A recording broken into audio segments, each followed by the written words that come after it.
This is another one for Ray Stevens. You, of course, have all seen the show The Love Connection. Sure. I was on it. You were on it? Yeah. Really? How'd you do? I did good. Did you? Want to talk about it? No. Okay. Well, anyway, this is my song called The Love...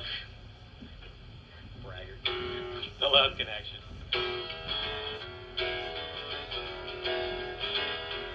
You say your life has been a downer, 'cause you still haven't found her. Well, let Chuck Woolery find you one true mate. 'Cause if you're looking for affection, just call the Love Connection. The 90s way to find yourself a date. Okay, here's where I get my Ray Stevens voice. I was getting tired of it. I was getting tired of the bars, not having much luck. I usually driving home alone in my pickup truck. I can't understand it because I think of one good-looking dude. Well, I opened up the fridge and grabbed me some food, turned on the TV even though I wasn't in the mood, until I saw a show right in my alley called The Love Connection. Now here's a way you can pick your own date from an interview off of a videotape. There's blondes, brunettes, and redheads, all good looking as hell.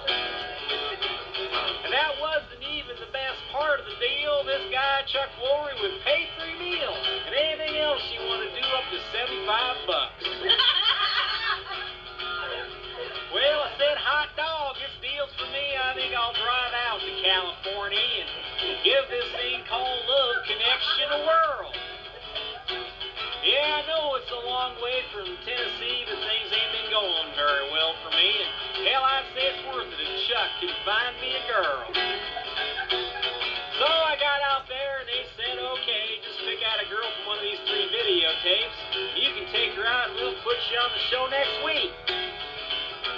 But I knew right away that I'd been gypped because the first girl had a big zit on her lip. And actually, I thought it was a basketball glued to her cheek. And the second girl I saw wasn't really much better. If you'd see her on the street, you'd probably stop and pet her. So I was really starting to wonder if I could get the hell out of there. Well, all right, kids. Then the third girl's video started to come up, and I figured she was it because I hadn't thrown up. In fact, from what I could see, she looked kind of cute. She was telling me how she liked to settle down, get away from that city to a real small town, and get that white picket fence with a couple of kids in the yard. Well, you know me, I was thinking that's swell. I'll just make this little Ellie girl a Southern belle. I'll take her back to Tennessee and we'll live on my plantation. So she just said, now wait a cotton minute. She said, now just wait a cotton picking minute, pal. I wouldn't go to Nashville. Well, I'd screw that up here. Where are you at here? I'll take her back to Tennessee. We'll live on my plantation. So I called her up and I told that gal. She said, no, wait, just wait a cotton. I can't even say it. She said, wait a cotton picking minute, pal. I wouldn't go to Nashville, not even on vacation. Got through it. Everybody applaud, please. Page 2. This is a 3-page song, by the way. Well, the whole night just started to get worse. I thought I was in the middle of a Sicilian curse, because when she showed up, I thought I was gonna die. Because in those videotapes, she looked pretty thin, but in real life, she weighed 310, and at the restaurant, she ate everything inside. I said, now hold it, woman, you're eating too much. Hell, Chuck only gave us $75 after driving this far. I at least want to see the town. She said, now look, cowboy, let's get something straight. You're not exactly my dream date. And if you get any crap, it's going to make you look like a clown. Oh, well. So if you were smart, you just act cool, or I'll make you look like a damn fool, because we're going to be on national television next month.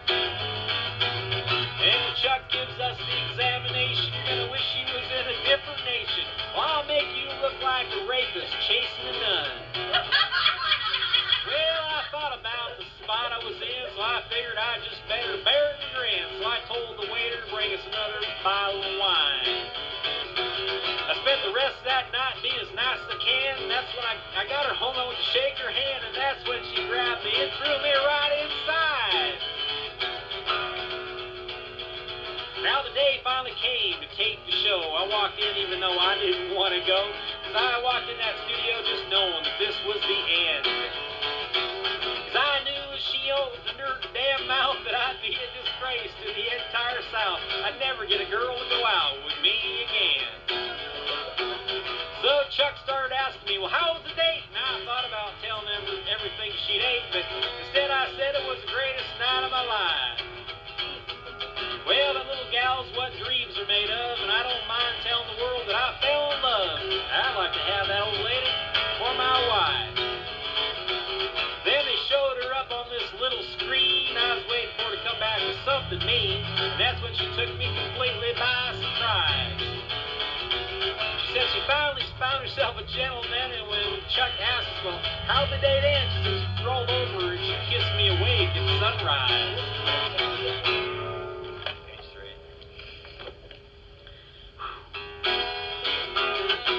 Man, the audience started hooping and hollering, even Chuck was blushing right down to his collar. She said, if you know what I mean, this cowboy's a perfect 10. Oh, sure, on the outside he looks a little dull, but where it counts, he's a raging bull. And if he'll see me, I'm going to see that old boy again.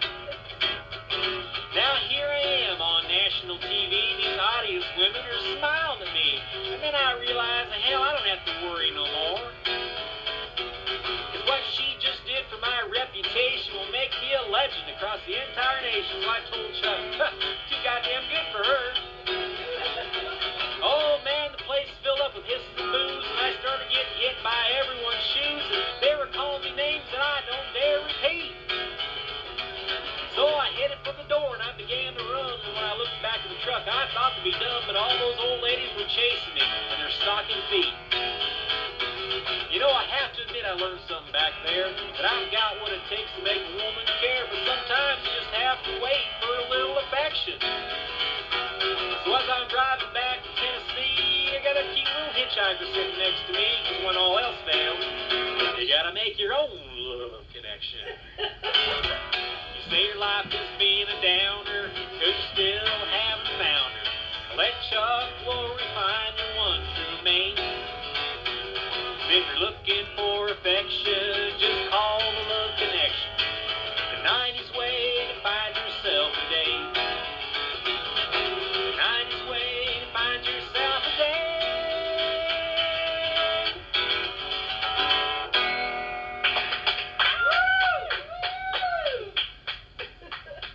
That's a long fucking song. I was wondering, I was like, I wonder if his wrist hurt or not. No, I'm used to going like this a lot.